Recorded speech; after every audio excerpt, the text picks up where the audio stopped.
Hello everyone, welcome to my history class. We will continue chapter 1st of class 11th, writing and city life. So dear students, in our previous videos, we have completed till the seals, and today we will start the next topic, life in the city. So in this topic, basically we will discuss about one of the famous city in Mesopotamian civilization, that is Ur. उर एक city थी जो Mesopotamian civilisation में थी, उस time पे जो emerge हुई थी, उस सिटी के बारे में हम इसमें रीड करेंगे. We what we have seen is that a ruling elite has emerged. So अब तक जो हमने पढ़ा कि रूलिंग इलाइट, रूलिंग किंग्स, अभी किंग्स के बारे में हमने प्रीवियस टॉपिक में पढ़ा था कि किंग्स एमर्ज हुए, वो अपने अपने टेम्पल्स बना रहे थे, टेम्पल्स में उनको अपनी किंगडम की प्रॉस्पेरिटी दिखाते थे. Everything we read already. तो एक रूलिंग इलाइट जो है वो एमर्ज होती है. A small section of society, definitely एक छोटा सेक्शन जिसके पास ऑलमोस्ट वेल्थ जो थी, मेजर शेयर ऑफ, जो सबसे बड़ा शेयर होता है वेल्थ का, वो था, had a major share of the wealth.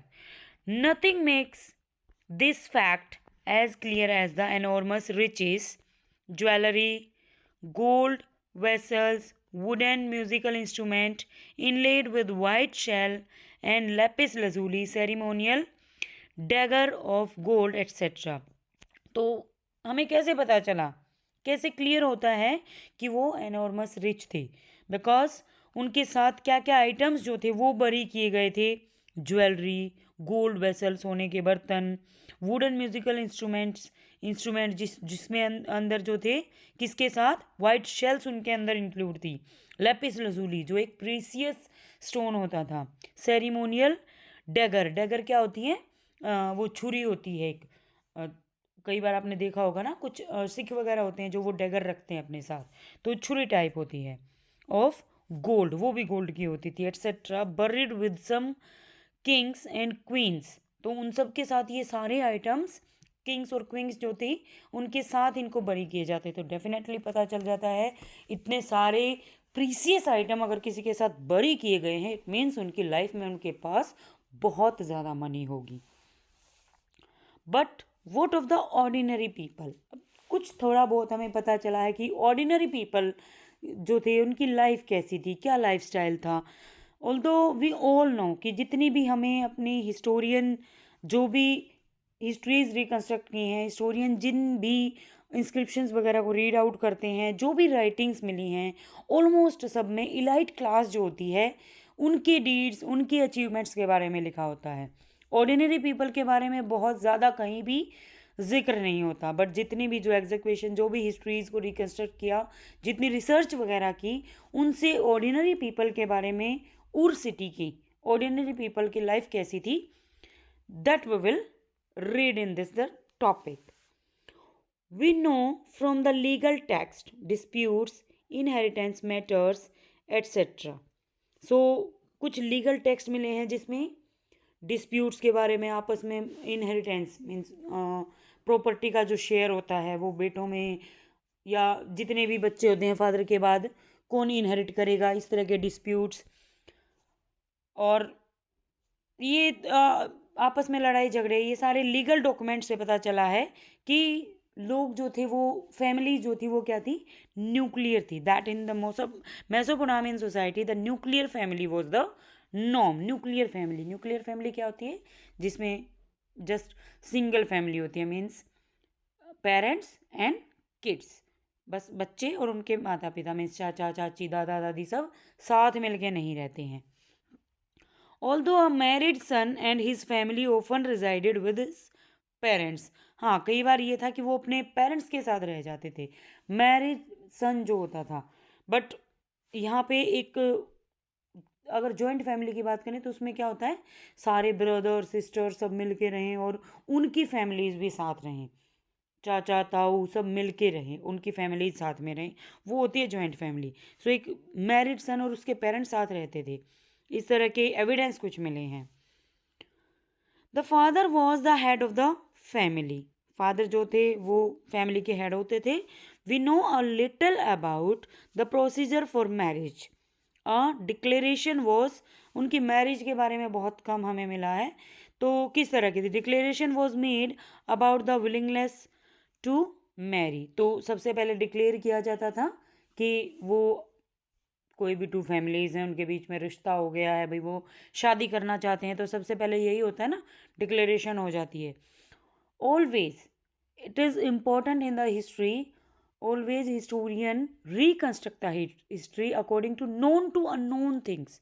Means जैसे आजकल होता है ना, उनको उस प्रेजेंट के साथ ही पास्ट को रेलिवेंट करके उनको रिलेट करते हैं, को रिलेट करके रेलिवेंट थिंग्स को निकालते हैं. उनसे पता चलता है कि भाई शादी ऐसे ऐसे होती होगी, कुछ ऐसे उनको एविडेंस मिले हैं जिससे ये क्लियर होता है कि पहले डिक्लेरेशन होती थी कि अब हम शादी के लिए रेडी हैं. The bride's parents giving their consent to the marriage. तो दुल्हन के जो पेरेंट्स होते थे वो अपना कंसेंट देते थे मैरिज के लिए कि हाँ हम अग्री हैं इस शादी के लिए.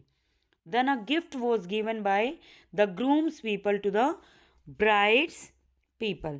फिर उसके बाद गिफ्ट दिए जाते थे दूल्हे की फैमिली की तरफ से दुल्हन की फैमिली को.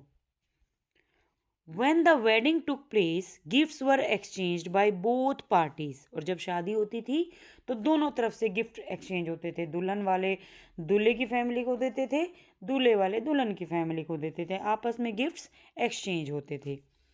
Who ate together and made offerings in a temple. एक साथ मिलके खाना अरेंज करते थे. लाइक नाउ डेज ऐसे ही होता है, शादी होती है तो एक पार्टी होती है जिसमें खाना वाना सब मिल के खाते हैं और अपने रिलेटिव्स को बुलाते हैं.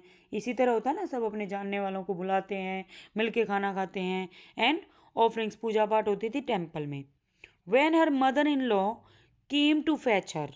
तो ये उनका सिस्टम होता होगा कि उनकी लड़की की सास उसे लेने आती थी. The bride was given her share of the inheritance bye her father. तो जितना उसके फादर को उसका शेयर जो देना होता था वो जैसे ही दुल्हन की सास उसे लेने आती तो उसके साथ ही दे दिया जाता था.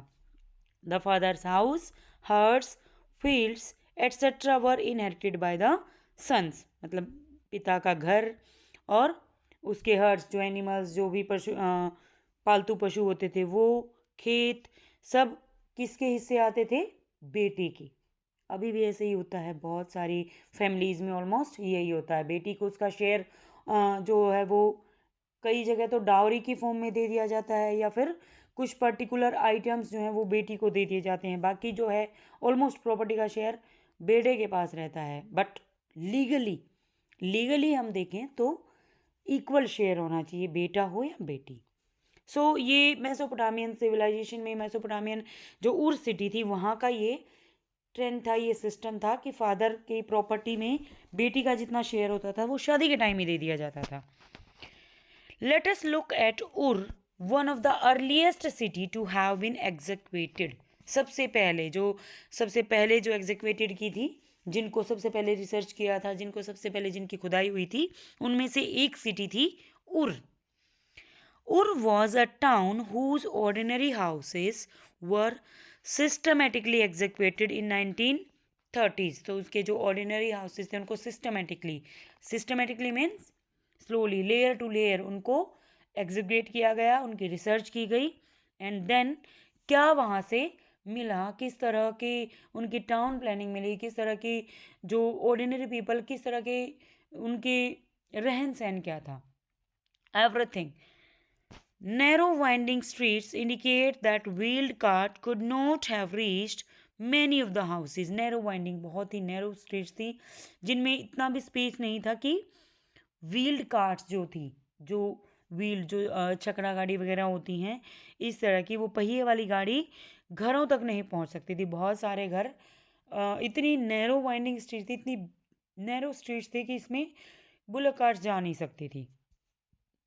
Sacks of grain and firewood would have arrived on donkey back. तो जो भी हैवी आइटम्स होते थे, जो ग्रेन की, अनाज की बोरियां या फिर फायरवुड, जो लकड़ियों के गट्ठे होते थे, वो किस पे जाते थे? डंकी बैक पे, गधे की पीठ पे वो लाद के लेकर जाते थे। Narrow winding streets and the irregular shapes of house plots are indicate an absence of town planning. So जिस तरह की उनकी स्ट्रीट्स थी बिल्कुल नैरो, एंड उनकी जो इरेगुलर शेप थी हाउस प्लॉट्स की, इरेगुलर मीन्स कहीं पे बहुत आगे निकले हुए हैं, कहीं पे पीछे हैं, कोई छोटा है, कोई बड़ा है, कोई टेढ़ा है, तो इस तरह इरेगुलर बने हुए। एक तो regular like nowadays you can see, किसी भी गांव में देखो या सिटी में अगर आप एग्जांपल लेंगे हम, सो क्या होता है, प्रॉपर स्ट्रीट्स होती हैं, स्ट्रीट्स के दोनों साइड एक प्रॉपरली मैनेज्ड प्लॉट्स होते हैं, उनमें घर बनाए हुए होते हैं, कोई बड़ा होता है छोटा होता है वो डिपेंड करता है, बट एक रेगुलर शेप होती है, रेगुलरली स्ट्रीट जो है वो स्ट्रीट्स होती हैं। फिर उसके बाद उनमें जो ग्रिड टाइप की पैटर्न बना हुआ होता है कि एक गली से दूसरी गली जो है वो अटैच होती है, इस तरह का सिस्टम वो होता है टाउन प्लानिंग में। लाइक अगर हम मोहनजोदारो के बारे में देखें, जो हमारी इंडिया की हड़प्पन सिविलाइजेशन की बेस्ट टाउन प्लानिंग थी, सो उसके कंपेयर में वहाँ पे town planning already almost absent थी नहीं।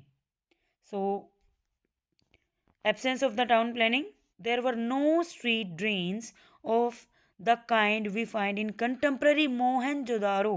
तो इस तरह की कोई स्ट्रीट ड्रेन्स नहीं थी, ड्रेनेज सिस्टम नहीं था स्ट्रीट में। अगर हम मोहनजोदारो का एग्जांपल देखें तो उसमें इतने अच्छे से क्या होता था, हर घर, in class 12th you will read in the detail about Mohenjodaro Harappan civilization. But आपने अपनी प्रीवियस क्लासेस में, जूनियर क्लासेस में पढ़ा होगा हड़प्पन सिविलाइजेशन के बारे में। सो मोहनजोदारो एक ऐसी सिटी एग्जिक्यूट हुई थी हड़प्पन सिविलाइजेशन की, जिसमें हर घर जो थे वो बिल्कुल प्लान्ड इक्वल प्लॉट्स थे, उनमें इक्वली रेगुलर शेप में बने हुए थे। इस तरह प्लानिंग की हुई थी कि सब घर के वॉशरूम जो थे, जो बाथरूम होते थे, वो ड्रेनेज के बिल्कुल पास होते थे, एंड वाटर जो है वो ड्रेन हो जाता था इजीली, सीधा। जो स्ट्रीट के पास जो नालियाँ होती हैं ना, वो बिल्कुल बाथरूम से लगती हुई होती थी, साथ लगी हुई दीवार बिल्कुल उसी वॉल के पास होती थी। इस तरह की हमारी थी मोहनजोदारो की टाउन प्लानिंग। अगर आपने एक मूवी का वो पुराना सॉन्ग सुना होगा ना, जिसमें एक लाइन आती है, सभ्यता जहाँ पहले आई, अपना भारत वो भारत है, तो this is the main fact. हमारे इंडिया में सबसे पहले सिविलाइजेशन आई थी, सभ्यता आई थी, जो बेस्ट सिविलाइजेशन थी।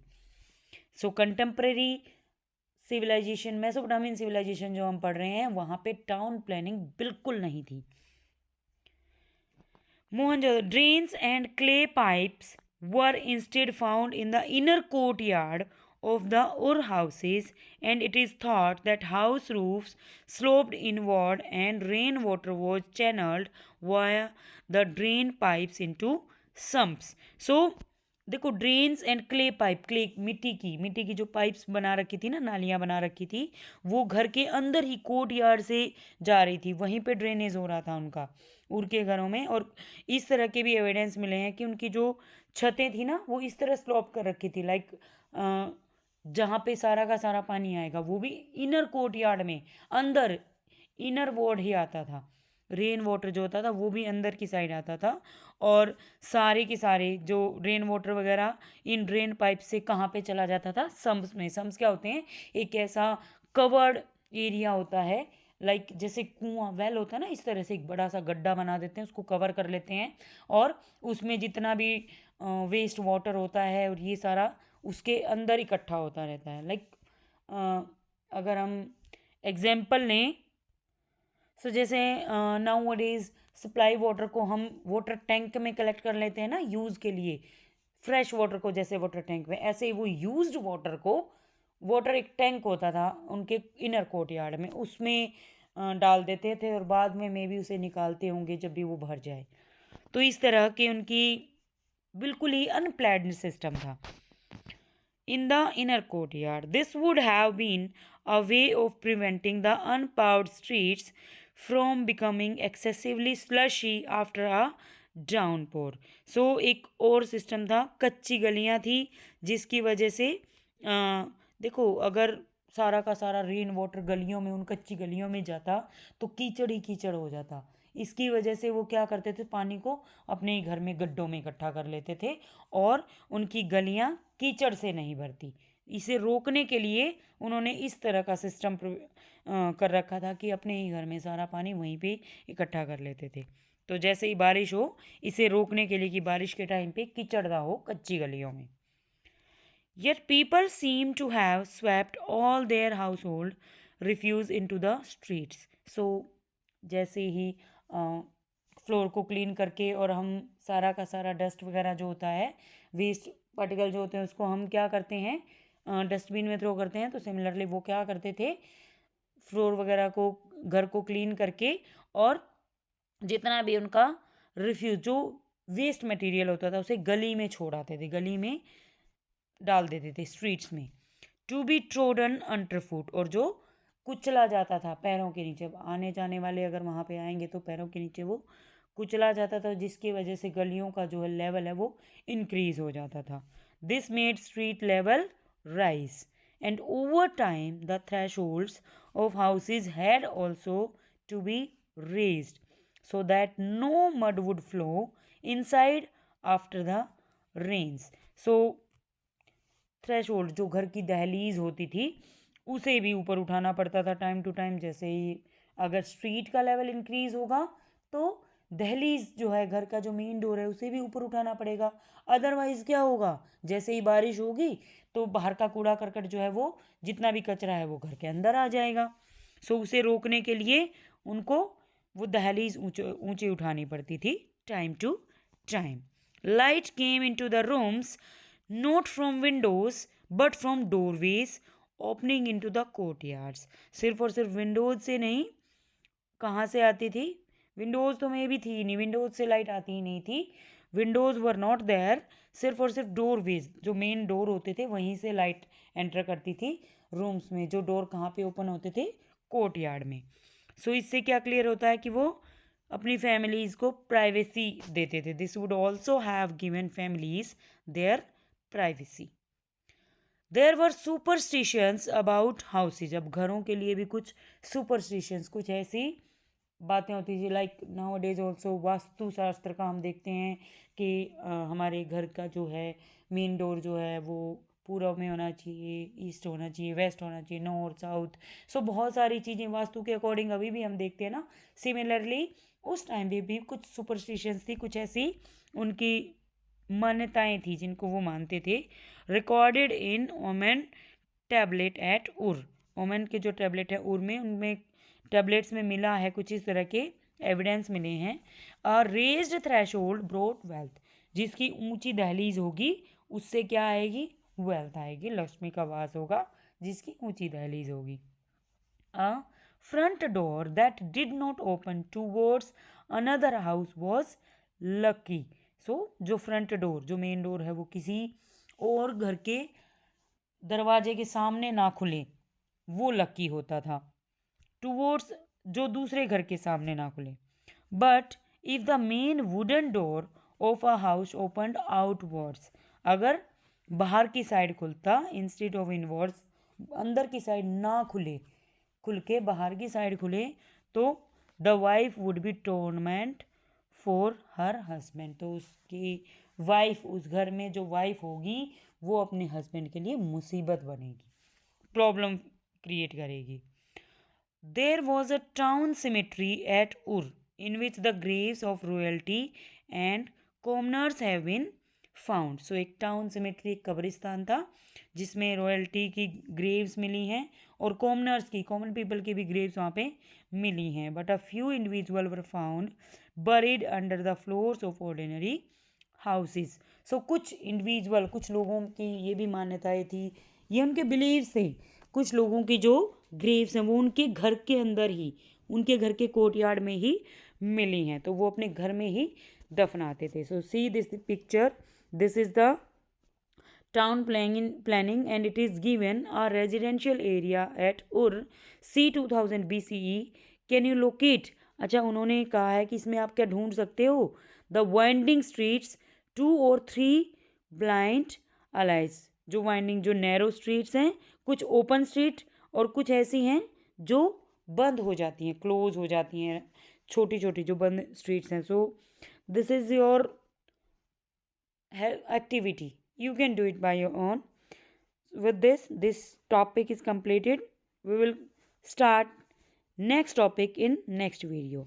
So now thank you and have a nice day.